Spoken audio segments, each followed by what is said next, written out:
Alors, bonjour à tous. Je vous présente le cours de biologie des organismes animaux. Ce cours sera scindé en deux parties. La partie des invertébrés qui sera assurée par professeur Saïda Bourgour et moi-même Zineb Benziyen. D'accord? Et puis, bien sûr, le volet des vertébrés que vous allez voir après. Alors, concernant ce cours, vous avez un polycopier à télécharger. Donc, l'idéal serait de lire le chapitre du cours avant. C'est ce qu'on a l'habitude de faire en général en biologie animale. D'accord? Alors, concernant l'introduction générale au monde animal, je vous ai fait un petit bilan sur la classification du vivant et l'histoire de la classification du vivant. Donc, l'enjeu est de vous résumer les idées principales que vous allez revoir dans les chapitres qui suivent. Alors, depuis l'époque de Linné, la découverte et l'examen d'organismes microscopiques ont révélé de nombreuses formes de vie qui ne concordaient pas, en quelque sorte, avec la traditionnelle division du monde vivant, animaux et végétaux. Effectivement, avant, on croyait qu'il y avait uniquement les végétaux et les animaux. Ensuite, Robert Hardin Whittaker, qui est un écologiste américain, définit par ailleurs 5 règnes du vivant basés sur 3 niveaux d'organisation. Alors, prokaryotes, eucaryotes unicellulaires et eucaryotes multicellulaires, selon 3 directions d'évolution en relation avec la nutrition, photosynthèse, absorption et ingestion. Ainsi, le premier règne, c'est le règne des monaires, qui sont de type cellulaire prokaryote, c'est-à-dire son noyau.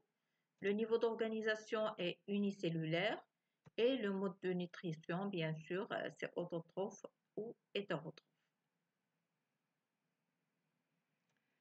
Alors, le deuxième règne, c'est le règne des protistes, qui sont de type cellulaire eucaryote.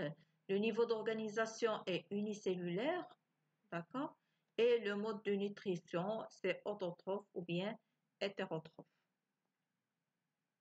Le troisième règne, c'est le règne des champignons, que vous connaissez bien sûr les champignons, qui sont bien sûr eucaryotes. Le niveau d'organisation est unicellulaire ou bien multicellulaire. Et le mode de nutrition, bien sûr, c'est hétérotrophe par absorption. Ensuite, le quatrième et avant-dernier règne, c'est le règne végétal, vous connaissez très bien, qui sont de type cellulaire, bien sûr, eucaryotes. Le niveau d'organisation est multicellulaire, d'accord? Et le mode de nutrition autotrophe, bien sûr, les végétaux sont capables de synthétiser leur propre matière organique. On arrive au cinquième et dernier règne, c'est le règne animal, qui est de type cellulaire, bien sûr, eucaryote. Le niveau d'organisation du règne animal, bien sûr, est multicellulaire, bien sûr, et le mode de nutrition est hétérotrophe par ingestion. Alors, il a fallu attendre 1928 et l'arrivée de Carl Richard Woese, qui est un microbiologiste américain, qui définit par ailleurs 6 règnes du vivant selon la phylogénie moléculaire du vivant. D'accord?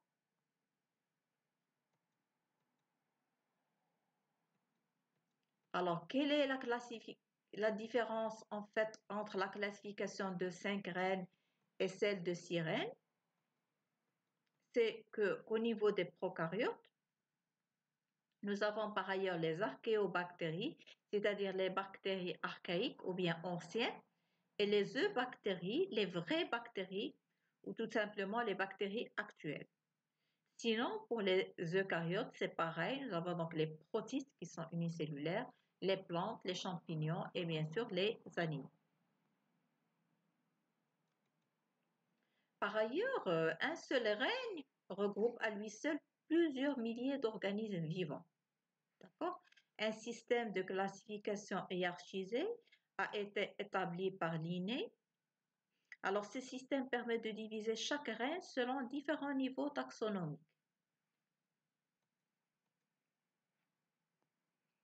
Alors, la classification traditionnelle repose sur une hiérarchie fixe de catégories qu'on appelle les rangs ou bien taxons, définis de la façon suivante: monde vivant, domaine, reine, embranchement, ordre, famille, genre et espèce.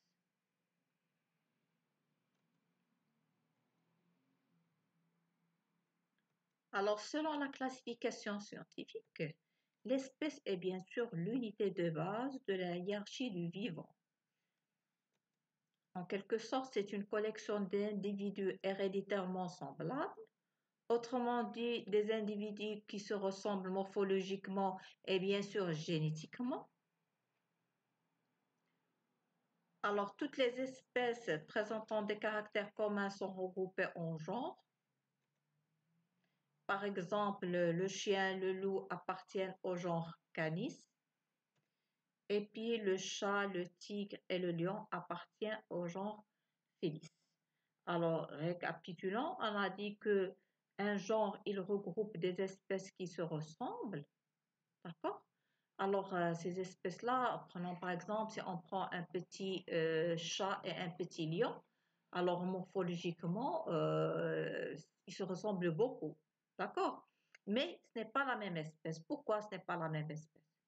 Tout simplement parce qu'ils ne peuvent pas se reproduire, d'accord? Car les individus de la même espèce sont interféconds, d'accord?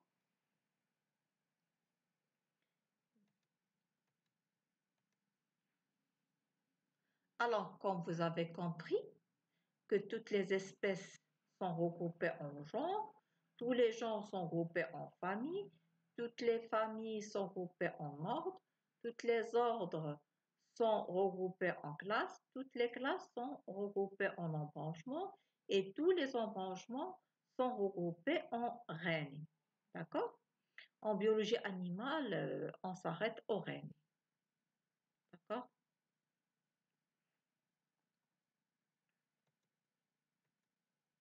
Alors, concernant la dénomination binomiale, le genre commence par une lettre majuscule et l'espèce s'écrit en minuscule.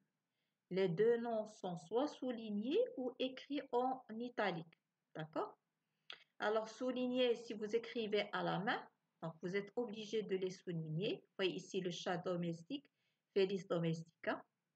Sinon, si vous écrivez avec un ordinateur, vous mettez l'écriture en italique, comme ce que vous voyez ici, Felis domestica.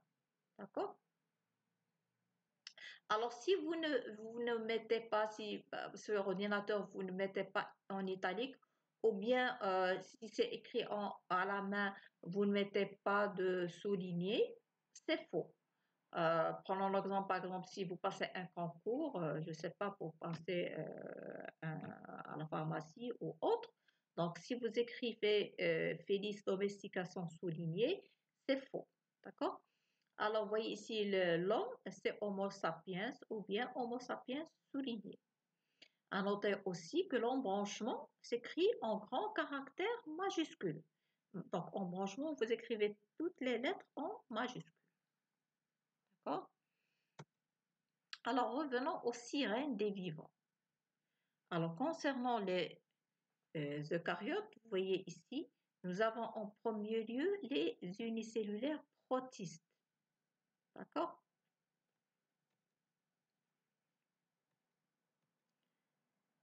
Alors, pour le règne des protistes, nous avons par ailleurs deux sous-règnes, le sous-règne des protophytes et le sous-règne des protozoaires. Alors, pour les protophytes, ils ont une affinité végétale qui sont, comme on vient de le dire, autotrophes, donc capables par photosynthèse d'utiliser directement le CO2, donc ils ont une affinité végétale, et bien sûr les protozoaires à affinité animale, d'accord, qui sont par ailleurs hétérotrophes, ils se nourrissent de matière organique, ils sont dépourvus par ailleurs de pigments assimilateurs. D'accord? Maintenant, on s'intéresse aux protistes en apprenant un peu plus sur les protozoaires. Je sais qu'il y a beaucoup d'informations sur ce chapitre des protozoaires. Si vous avez des questions, essayez de bien les noter sur une feuille à côté à chaque fois. Et il ne faut pas hésiter à me les poser après. Alors, l'embranchement des protozoaires, donc je vous rappelle la nomenclature et l'importance de la nomenclature en biologie. Donc, quand on prend un nom, il détermine l'être qu'il va définir. Par exemple, quand on dit protozoaire, c'est un mot qui est composé par deux parties. La première partie, c'est proto, qui vient du mot latin protos, qui veut dire premier, d'accord? Et la deuxième partie, c'est zoaire, qui vient du mot latin zoon, et qui veut dire animal. Alors, il faut savoir que les protozoaires sont des êtres qui sont unicellulaires. Autrement dit, une seule cellule assure toutes les fonctions vitales. Imaginez tout ce que vous faites vous, une seule cellule est capable de le faire, c'est-à-dire respirer, se nourrir, se reproduire, etc. D'accord? Donc, ce sont des êtres capables de vivre indépendamment.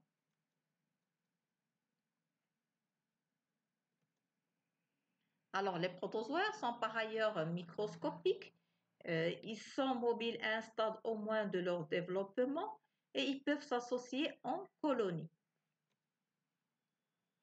Alors, ces protozoaires se présentent sous deux formes de vie. Soit ils sont libres, c'est-à-dire dans l'environnement, soit dans les milieux biologiques, c'est-à-dire chez un autre organisme. D'accord? Alors, pour la forme libre, ça concerne les organismes qui vivent exclusivement dans l'eau ou du moins dans la terre humide, mais dès que l'humidité vient à manquer, ils s'enquistent jusqu'à ce que les conditions redeviennent favorables à la vie. D'accord? Alors, il y a l'autre forme, la forme commensale, parasite ou bien symbiote. D'accord? Où ces organismes vivent dans les milieux biologiques, c'est-à-dire chez un autre organisme. D'ailleurs, on va voir un exemple de parasitisme et de symbiotisme dans ce chapitre. Alors, brièvement, la forme commensale, c'est quoi? La forme commensale où le protozoaire se nourrit du bol alimentaire de l'hôte, mais il ne le dérange pas. D'accord?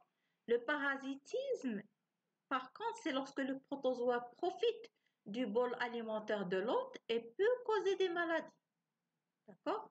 Contrairement au symbiotisme, où tous les deux, c'est-à-dire ou bien trois, ça dépend de l'association, est-ce qu'il y a deux ou bien trois, d'accord, dans le symbiotisme. Alors, on va avoir un cas de trois symbiotes, c'est-à-dire tous les trois, ils profitent, d'accord? Il n'y a pas de danger pour aucun. Alors, locomotion, c'est quoi? C'est le déplacement. C'est-à-dire comment les protozoaires se déplacent.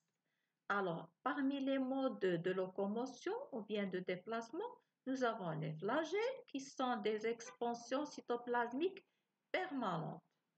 Alors, permanente, c'est un terme qu'on va revoir plusieurs fois dans ce chapitre. Alors, permanent, c'est le contraire de temporaire, d'accord? Et assure le déplacement par ailleurs du protozoaire par battement ou bien tourbillon. Alors, ces flagelles, ils sont placés à l'avant ou bien à l'arrière du corps. D'accord? Bon, rappelez-vous, les spermatozoïdes, ils se déplacent par quoi? Grâce bien sûr aux flagelles. Donc, flagelle, c'est un moyen de déplacement. Vous avez déjà ça. D'accord? Alors, voyez ici pour Trypanosoma, avec un flagelle. Et voyez ici Trichonapha, ici avec plusieurs flagelles. D'accord? Alors, le deuxième mode de locomotion, ce sont les pseudopodes. Ce sont par ailleurs des expansions périphériques temporaires. Alors, temporaire, c'est le contraire de permanent. Donc, vous voyez, vous avez vu que les flagelles sont permanents, alors que les pseudopodes, ils sont temporaires. Ils sont en déformation continue liée aux différences de fluidité de l'ectoplasme et de l'entoplasme. D'accord? Donc, quand le protozoaire veut se déplacer, il les fait sortir et quand il ne veut pas se déplacer, il les retracte. Nous avons par ailleurs les logopodes qui sont des formes de digitation qui sont arrondies. C'est le cas de l'amide. Nous avons les philopodes qui sont fins, parfois ramifiés. Vous voyez ici les philopodes. C'est le cas des camebiens. Et nous avons les réticulopodes qui sont fins, très ramifiés, se rejoignent pour constituer un réseau. Vous voyez ici un réseau de réticulopodes. Du coup, les axopodes sont des prolongements cytoplasmiques à disposition rayonnante. Vous voyez ici les axopodes bien structurés. Vous voyez ici bien structurés, des actinopodes. Alors, le troisième mode de déplacement, ce sont les cils. Les cils qui sont plus courts et plus nombreux que les flagelles. Bien sûr, ils sont permanents. Leurs mouvements sont coordonnés. Ils donnent par ailleurs à la cellule le mouvement de rotation qui la fait avancer. Alors, les cils peuvent être agglutinés en cires. Ici, les cires, c'est le cas de stylonychiaire. Ou bien en membranelles. Vous voyez ici les membranelles de Vorticella. Alors, ces protozoaires. Ici, je vous présente quelques exemples de protozoaires. Ce sont des photos d'observation microscopique parce que ce sont des êtres unicellulaires.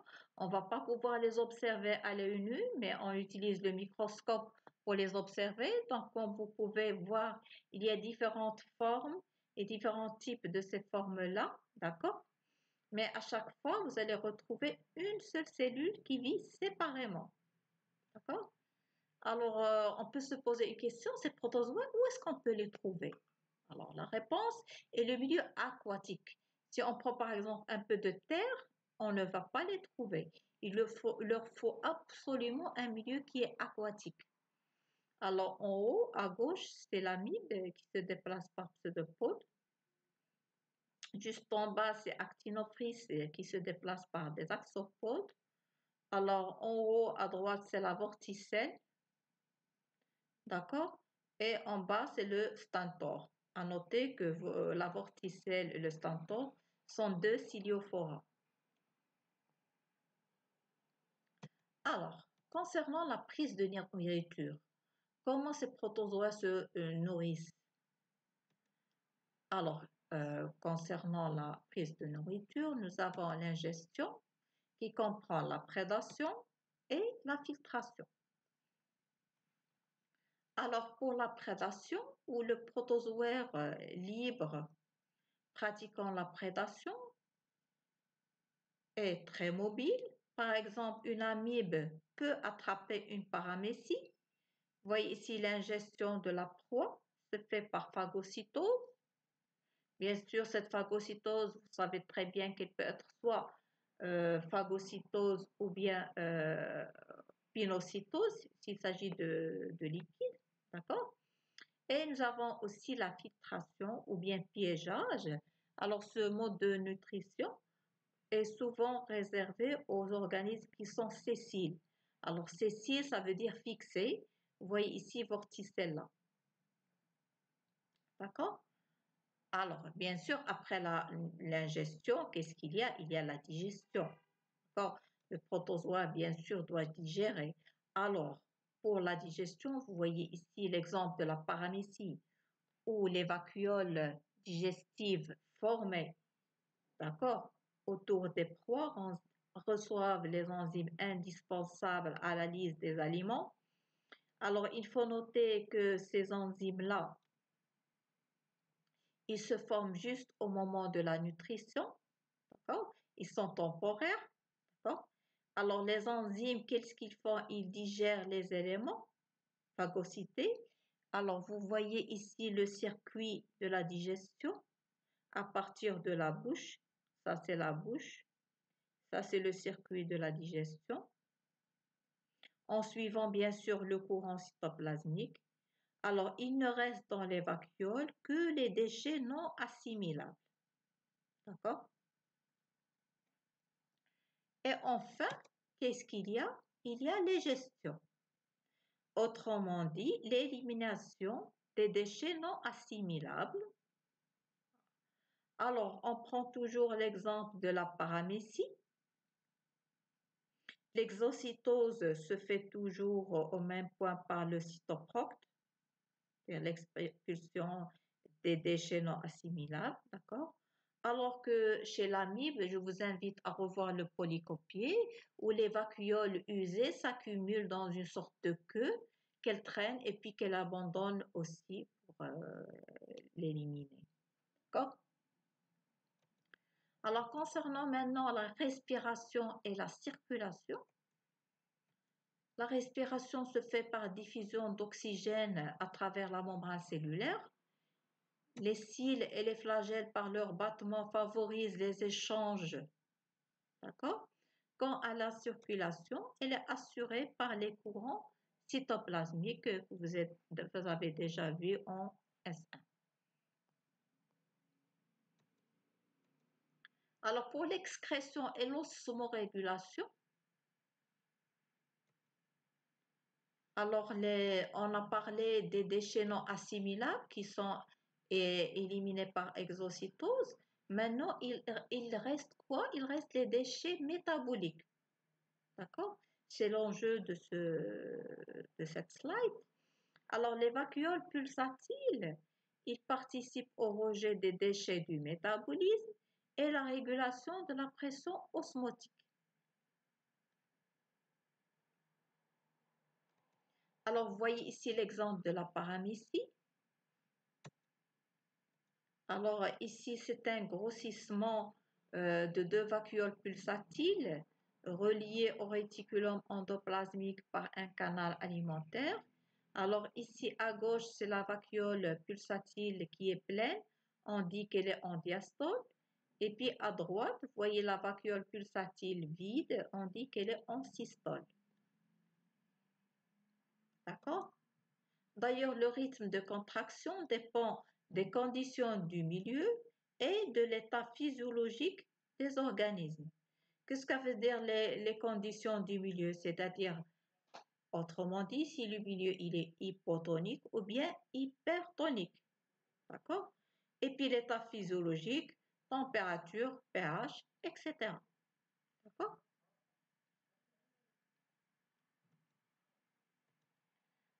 Alors, on passe à la reproduction. Il existe par ailleurs deux types de reproduction. Une reproduction asexuée. Alors, à noter que le A en biologie, ça veut dire non. Alors, asexué, c'est-à-dire non sexué. Asexué, c'est le contraire de sexué. D'accord? Qu'on appelle aussi agamogonie. Donc, A, ça veut dire non, il n'y a pas de gamètes. D'accord? Agamogonie, donc reproduction asexuée. Alors, c'est le mode de reproduction le plus courant chez les protozoaires. Elle peut se réaliser par ailleurs selon trois modalités.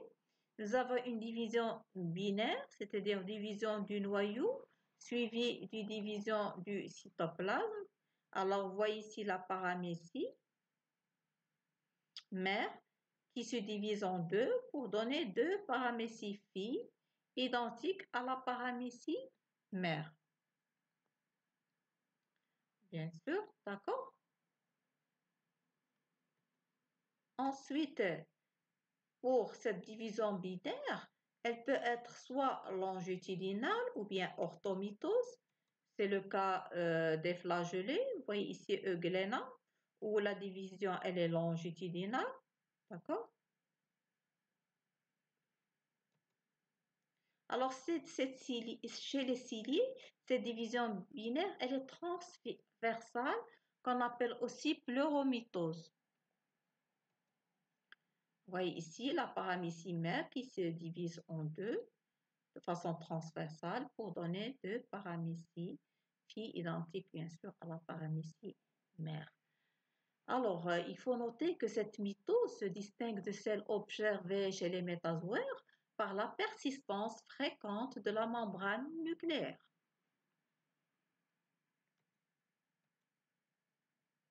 Ensuite, nous avons le deuxième mode de reproduction asexuée, c'est la division multiple ou bien schizogonie, où le noyau se divise plusieurs fois et le cytoplasme se découpe en éléments uninucléés. Vous voyez ici le cytoplasme qui se découpe en éléments uninucléés qu'on appelle les schizozoïdes. On va revoir ça chez Plasmodium falciparum. Alors le troisième et dernier mode de reproduction asexuée, c'est le bourgeonnement ou bien gémiparité, où un ou plusieurs bourgeons contenant un appareil nucléaire complet se forment à la surface dans une cavité de l'organisme parental. D'accord? Il faut noter que chaque bourgeon qui se détache ensuite donne un nouvel individu qui est identique à la cellule mère. D'accord? C'est le cas des phyllotas.